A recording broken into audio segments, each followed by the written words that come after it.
મહેસાણા જિલ્લાના વિજાપુરના એક ખેડૂતને પારાવાર નુકસાનની ઘટના।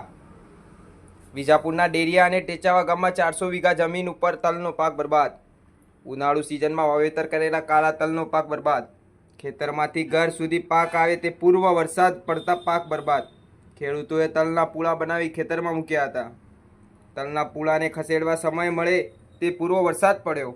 400 વીઘા જમીન ઉપર તૈયાર થયેલ પાક બરબાદ। બંને ગામ લોકોએ સરકારી તંત્રને સર્વે કરવા લખ્યો પત્ર। સરકારી તંત્ર દ્વારા અગાઉ પણ ઘણા સર્વે કરાયા। Online TV news reporter Visnagar Sohil Memon સાથે ફારૂક મેમણ ખેરાલુ।